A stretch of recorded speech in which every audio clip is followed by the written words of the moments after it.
My name is Nori Mercer.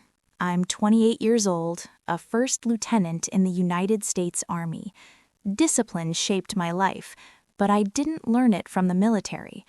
I learned it from my grandmother. To everyone else, she was just an old woman who lived quietly and died the same way. No savings, no recognition, no legacy. A tiny house on the east side of Richmond, a vegetable garden, coffee that always smelled stronger than it tasted. That was her world. Or at least, that's what we all believed. The morning she died, I got the call at 5:47 a.m. I was sitting on the edge of my bed minutes later, staring at nothing. The nurse on the phone had said it softly. Peaceful, no pain. Words that are supposed to comfort you, but somehow never do. I called my mother first. "Well," she said flatly, "she lived a long life. Let me know about the arrangements." That was it. No silence, no grief, just closure, like checking off a task. My sister didn't even pick up. That evening, I drove to my grandmother's house. The same creaky floors, the same quiet walls. It felt smaller without her in it. I sat at her kitchen table for a long time, then started opening drawers, ones I had never touched before. That's when I found it. A yellowed envelope hidden behind a Bible and a tin of peppermints. On the front, in her handwriting, Arlington, Section 21. Inside was something that made my breath catch. A military ID. Her rank read Captain. I froze. She never told me she was a captain. At her burial in Arlington, it was just me. No family, no flowers, except the ones I brought. Rows of white headstones stretched endlessly, like a formation frozen in time. The wind moved through them like a whisper. The ceremony was small. A chaplain, a 7-person honor guard, precision in every movement. And then something unexpected happened. A man approached me after everyone left. Older, sharp posture, dark green uniform, 4 stars on his shoulders. A general. He looked at my grandmother's grave, then at me. "Your grandmother saved more lives than most generals I've known," he said. I didn't even know how to respond. "My name is James Calloway," he continued. "I served with her." Served with her? Before I could ask anything, he pressed a card into my hand. "Fly to Geneva," he said. "Give them her name." Then he walked away, just like that. That night, I told my mother. She laughed. "Some old man playing soldier," she said. "Don't waste your money chasing stories. Your grandmother had nothing." But something didn't sit right. A 4-star general doesn't show up to a stranger's funeral, and he definitely doesn't give instructions like that without a reason. So I did what my grandmother taught me. I chose discipline over comfort. I booked the flight. 9 hours later, I was standing in front of an old stone building near a lake in Geneva. I gave the receptionist one name, Ruth Mercer. Everything changed. The room went quiet. Phones were picked up. Doors opened, and a woman walked toward me like she had been waiting for this moment for years. "Miss Mercer," she said calmly, "we've been expecting you." At that moment, I realized something terrifying.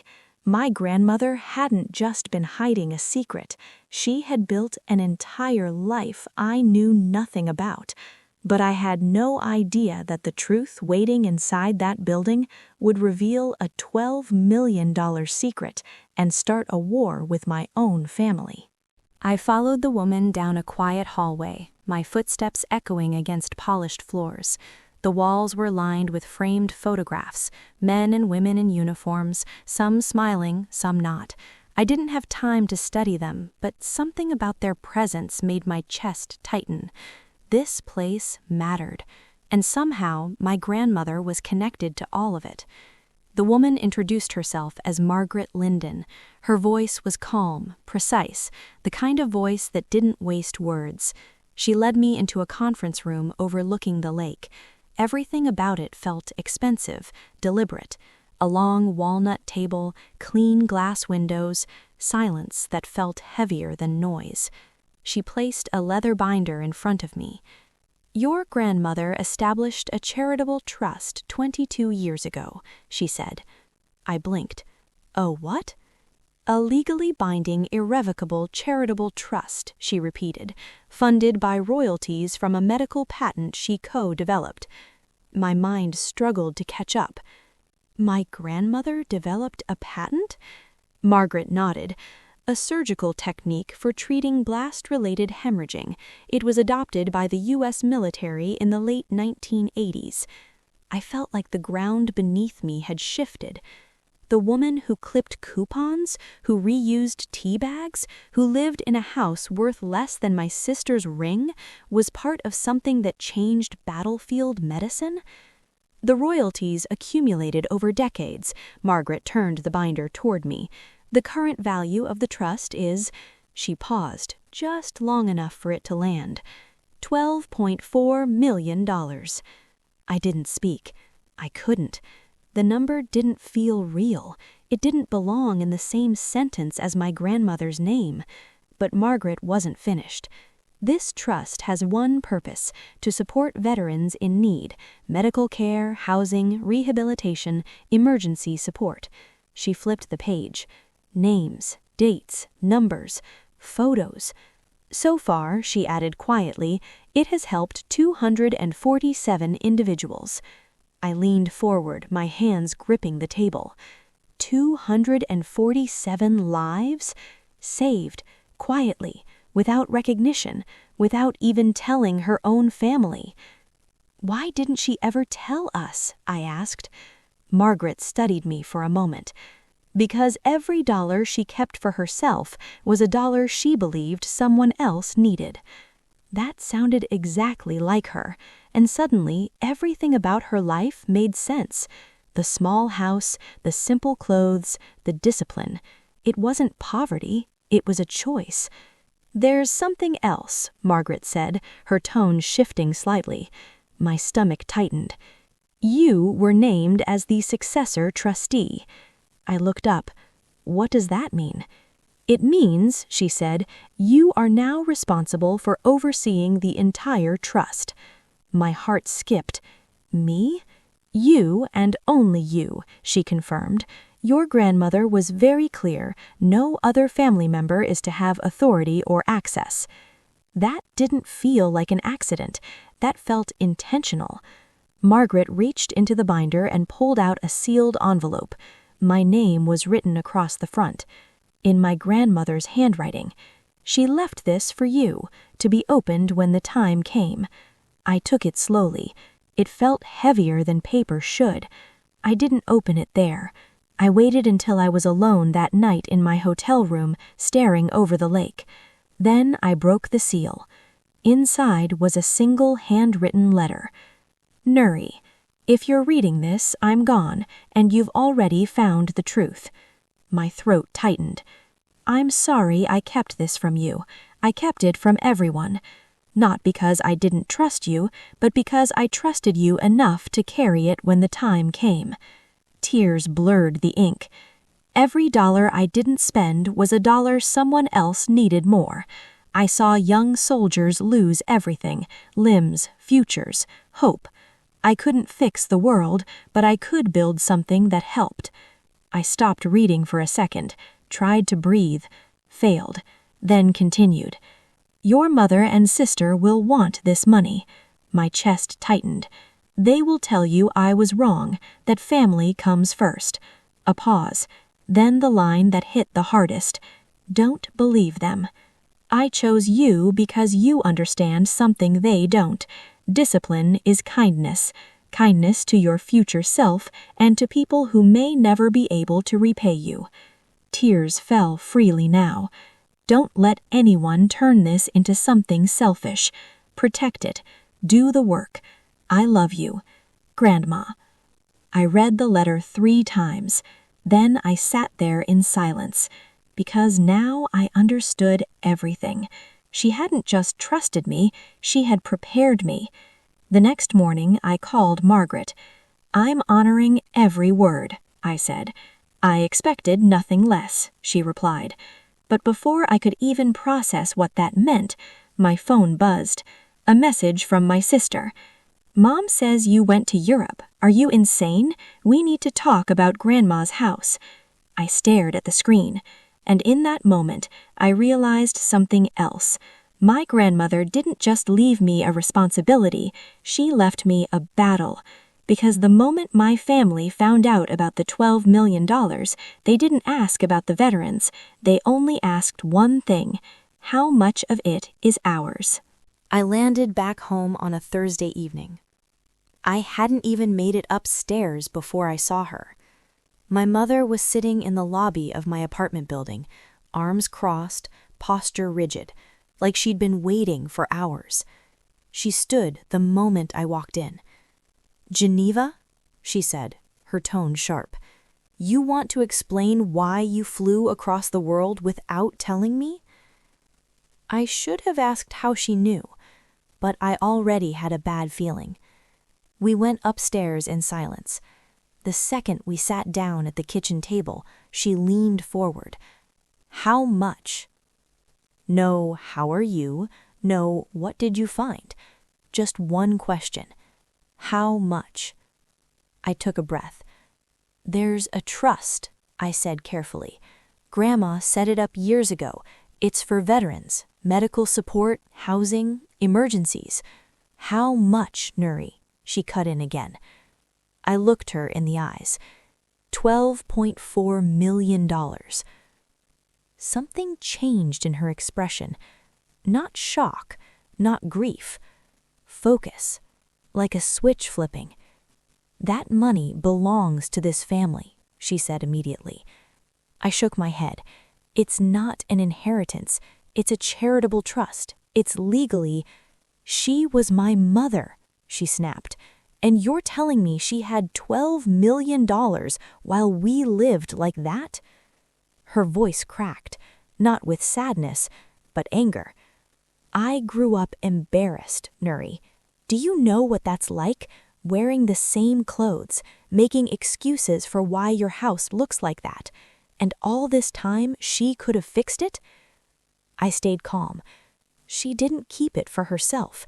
She gave it to people who needed it more." "That's not her decision to make," my mother fired back. "Family comes first." I felt something in my chest harden. She made her choice, and now I'm making mine.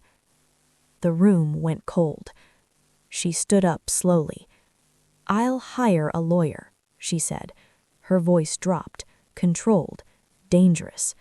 "We'll see how irrevocable this trust really is." Then she walked out. No slammed door, just a quiet click.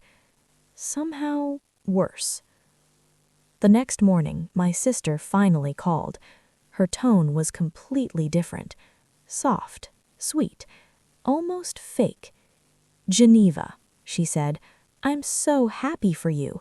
Grandma must have really trusted you." I didn't respond. I just waited. And right on cue, "So, about the wedding." There it was. She had booked a luxury venue, deposits paid, vendors locked in, a wedding that cost more than most people make in years. "All I'm asking is a small portion. Grandma would have wanted her granddaughter to have a beautiful day." I stared at the wall. Grandma wanted that money to help veterans. Silence. Then her tone changed instantly. "You always act like you're better than us," she snapped, playing soldier, playing hero.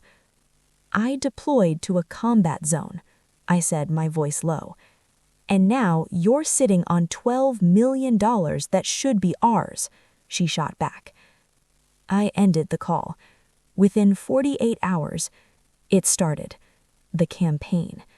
My mother called every relative we had, aunts, uncles, cousins, and she told a version of the story that left out one critical detail.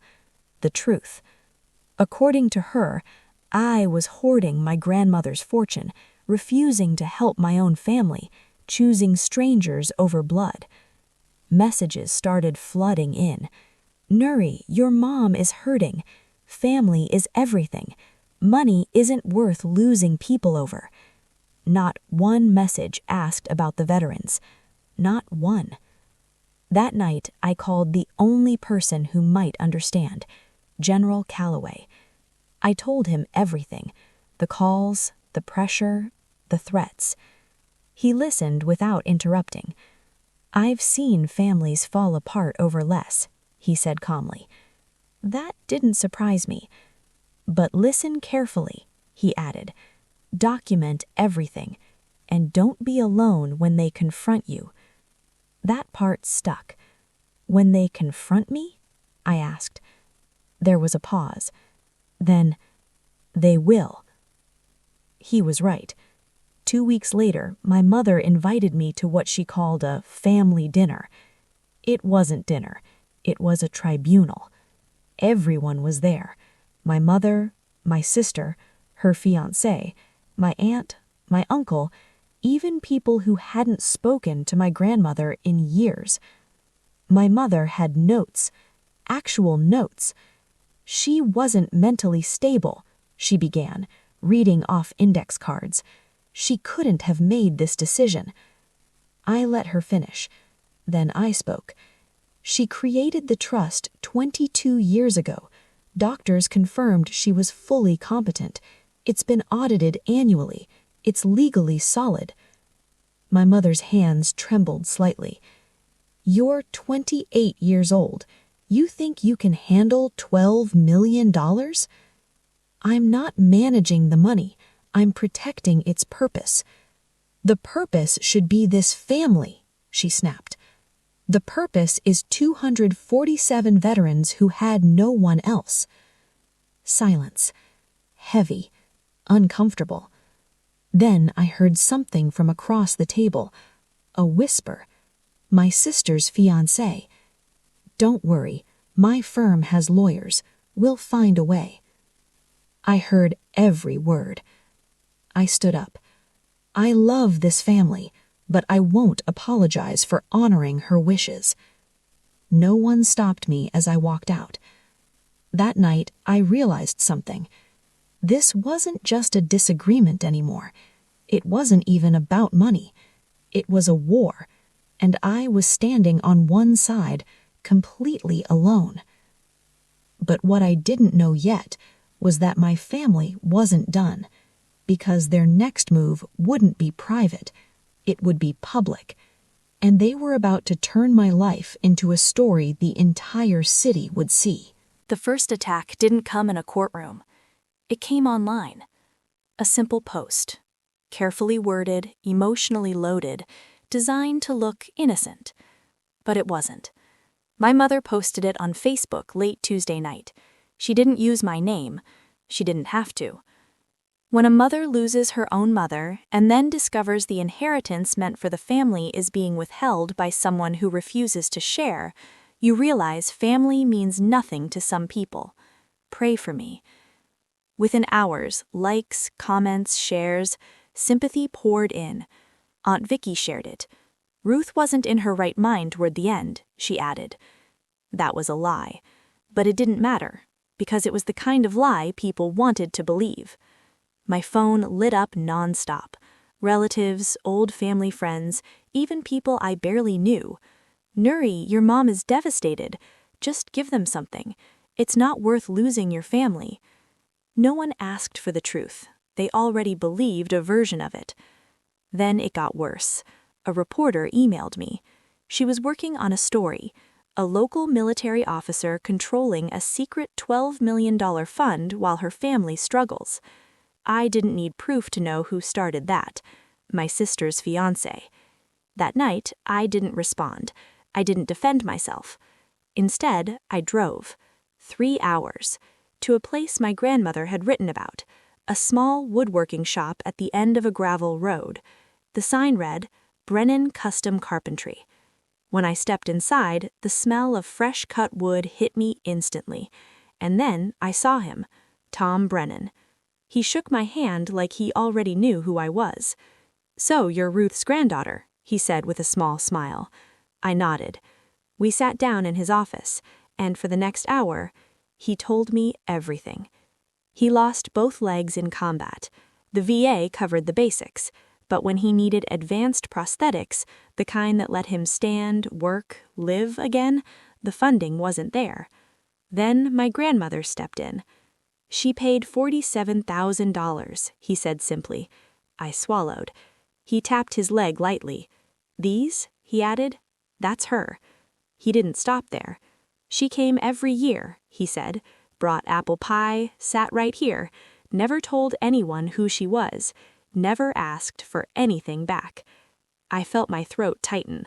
My grandmother, living quietly, helping people like this, while we knew nothing. Before I left, he walked me outside. "If you ever need someone to speak up," he said, looking me straight in the eyes, "you call me." There was no hesitation in his voice. "I'll bring 50 guys who owe her everything." That's when I understood something. I wasn't alone. I just hadn't been looking in the right place. Meanwhile, back home, my mother escalated things. Lawyers, threats, deadlines. She sent me an email, formal, cold. I had until my sister's engagement party to redistribute the trust, or they'd take legal action and go public. I forwarded it to Margaret. Her reply came fast, calm, precise, unshakable. "They have no legal standing," she wrote. "Let them try." But legal threats weren't the real danger. Public pressure was, and my mother knew it. Then I found out her plan. She had invited the reporter to the engagement party, 80 guests, a celebration, and a public stage. She was going to confront me in front of everyone, turn me into the villain, make it impossible for me to stand my ground without looking heartless. For a moment, I considered not going, walking away, avoiding the entire mess. But then I remembered something. General Calloway's voice. "Don't be alone when they confront you." So I made a decision. If my mother wanted an audience, I'd give her one.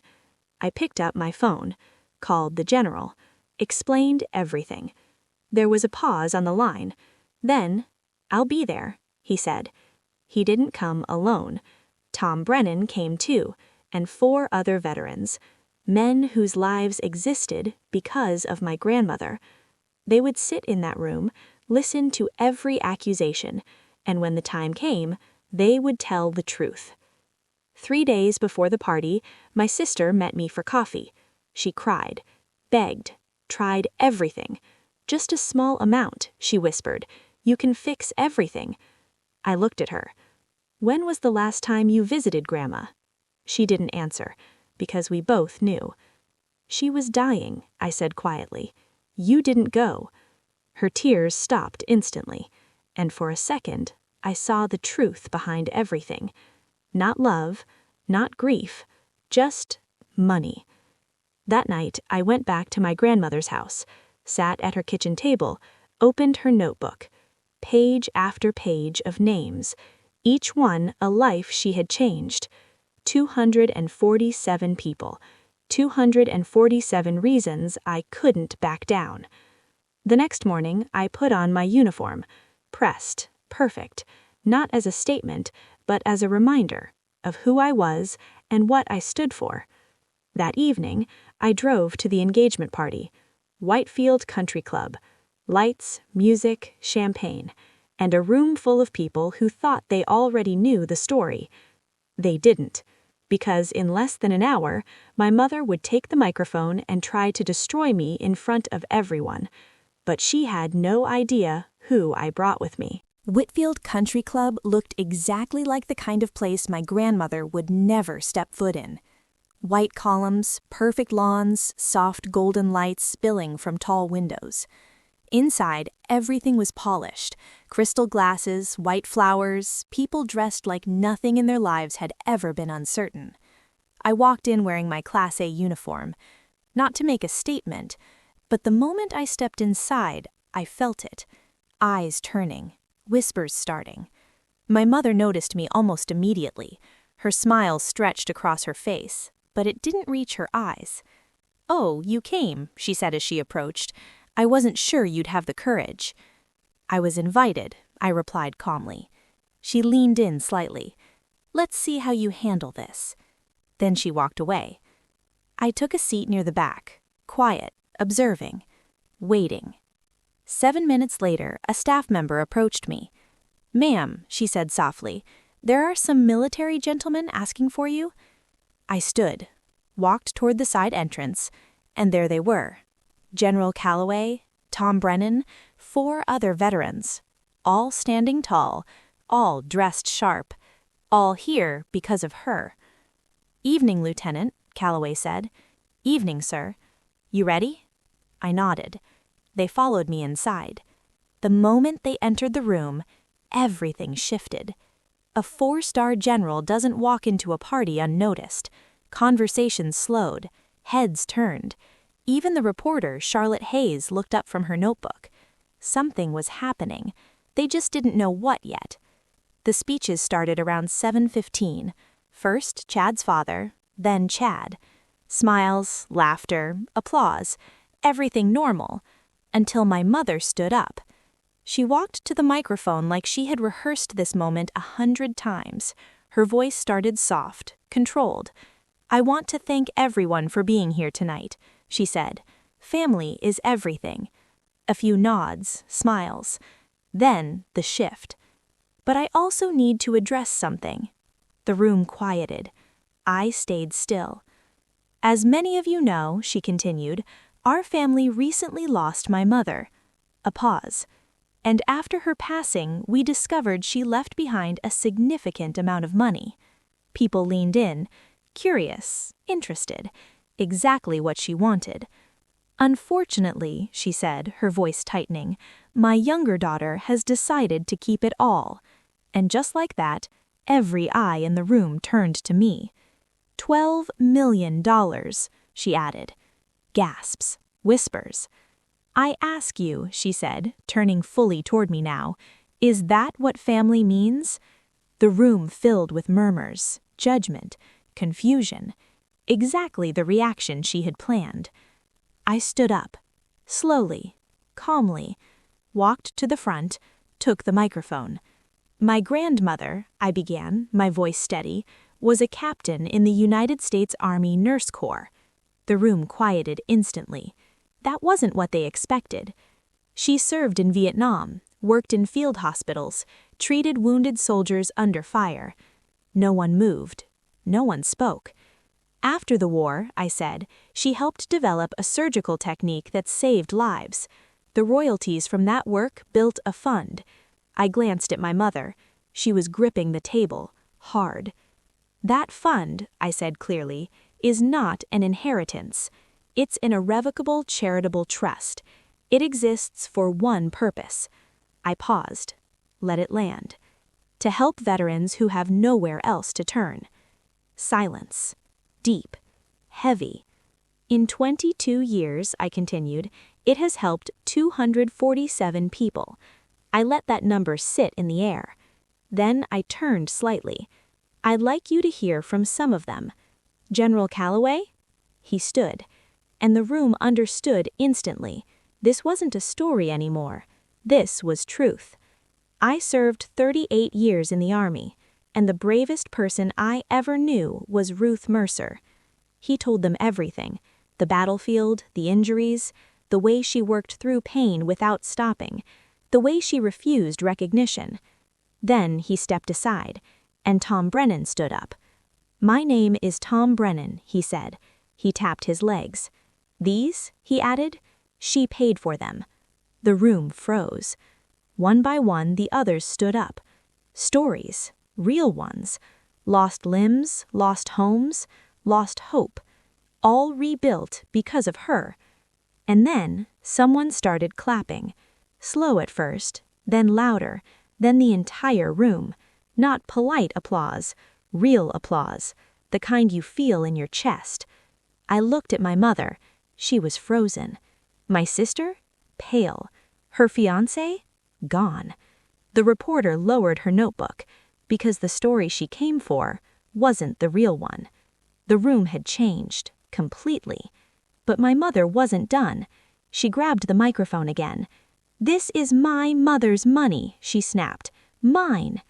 The applause stopped. Now the silence felt different, uncomfortable. "She chose strangers over her own family," she said, her voice breaking. General Calloway stepped forward slightly. "Ma'am," he said calmly, "she chose people who were dying." That was the moment everything broke. Guests started leaving, quietly at first, then more and more. The party didn't end, it collapsed. People came up to me on their way out. "We had no idea. Your grandmother was incredible. I'm sorry." And just like that, the story flipped. 4 days later, the article came out. The nurse who gave $12 million in silence. It went viral. Donations poured in, hundreds of thousands. Veterans reached out. Organizations wanted to partner. And my family? They lost everything they tried to gain. The wedding? Postponed. The lawyers? Gone. The reputation? Destroyed. A week later, my mother called me. Not angry, not cold, just quiet. "I grew up with nothing," she said. "Do you know what that feels like?" For the first time, I heard the truth in her voice, not the manipulation, the pain. But some choices can't be undone. The next morning, I went to Arlington, sat in front of my grandmother's grave, placed the Purple Heart she never claimed at the base of her headstone. "You earned this," I whispered. The wind moved through the trees, soft, steady, and for the first time since all of this began, everything felt clear. Because in the end, my grandmother didn't just leave behind $12 million. She left behind something far more powerful, a choice, and I made sure it stayed exactly where